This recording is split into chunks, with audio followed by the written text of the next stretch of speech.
No Congresso Europeu de Cardiologia foi apresentada uma nova diretriz de cardio-oncologia. Na verdade, foi a primeira diretriz bem estruturada de cardio-oncologia da sociedade europeia.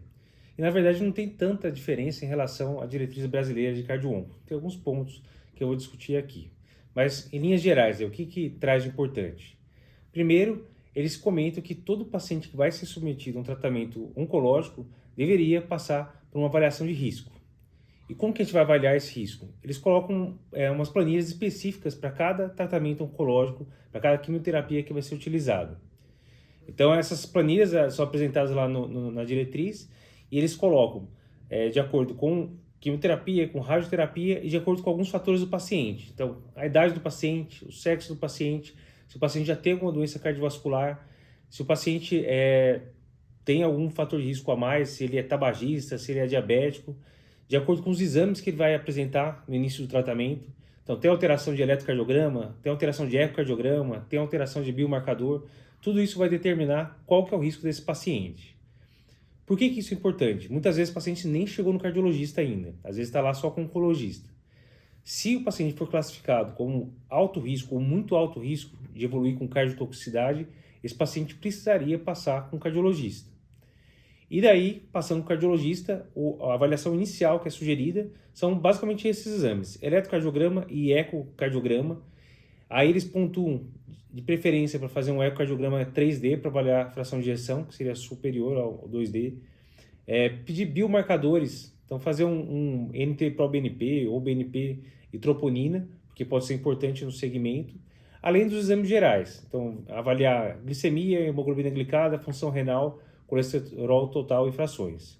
Então, você vai avaliar todos os fatores de risco e o que o paciente já tem de doença prévia, certo? Então, dessa forma, você vai saber qual que é realmente o risco desse paciente, o que você precisa fazer, ou talvez que quimioterapia ele não poderia utilizar.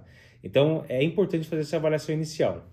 Se a avaliação de risco der baixo risco, daí tranquilo, vai para a quimioterapia e acabou, não precisa passar com um cardiologista. Um outro detalhe que eles pontuam é que todos os fatores de risco que o paciente apresente tem que ser bem controlado. Então, se o paciente é tabagista, eles orientam interromper o tabagismo. Se é hipertenso, se é diabético, se é dislipidêmico, vamos tentar controlar todos os fatores de risco para diminuir o risco de uma cardiotoxicidade. E daí eles falam de cada quimioterápico específico. Eu vou falar brevemente de insuficiência cardíaca, mas lembrando que cardiotoxicidade não é só insuficiência cardíaca. Pode ter síndrome coronariana aguda, pode ter trombose, pode ter arritmia, pode ter prolongamento de QT, né, com morte súbita. Então são vários tipos aí de cardiotoxicidade.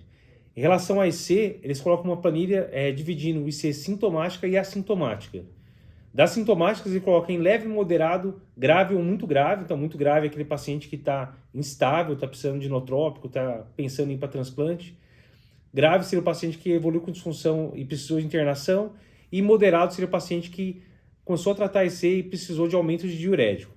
Por que isso é importante? A partir de moderado, a gente precisaria interromper a terapia contracíclica, até uma reavaliação.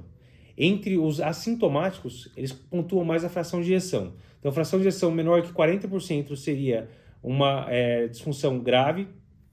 Entre 40% e 49%, eles pontuam como moderada se caiu mais de 10 pontos percentuais da fração de ejeção, ou se caiu menos de 10, se teve alteração de strain, pelo menos 15% do strain longitudinal global, ou elevação de biomarcadores como BNP e NT-proBNP. Então, se é pelo menos moderada, assintomático da mesma forma teria que interromper o tratamento contracíclico.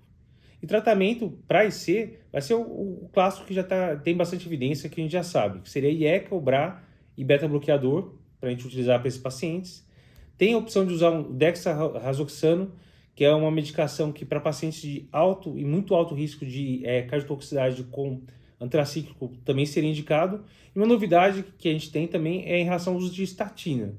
Então, pacientes de alto ou muito alto risco de cardiotoxicidade é orientado, tem uma indicação 2A, de indicar estatina também para esse paciente.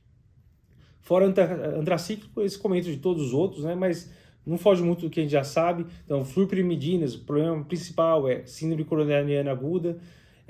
Fala um pouquinho dos inibidores de fator de crescimento vascular, que pode ser utilizado para vários tratamentos de neoplasia renal, tireoide, câncer hepatocelular, que geralmente o problema principal é hipertensão, que você pode tentar controlar a hipertensão e voltar para o tratamento. E fala também bastante de inibidores de checkpoint imunológico, que é uma novidade aí que também veio na última diretriz brasileira, que um dos maiores medos aí é miocardite fulminante. Então ele pontuou algumas coisas de como acompanhar esses pacientes. Então é uma diretriz bem completa, mais de 130 páginas, que vale a pena ter para consultar se pegar um paciente oncológico no consultório. Fiquem ligados, muita novidade aqui no Congresso Europeu de Cardiologia.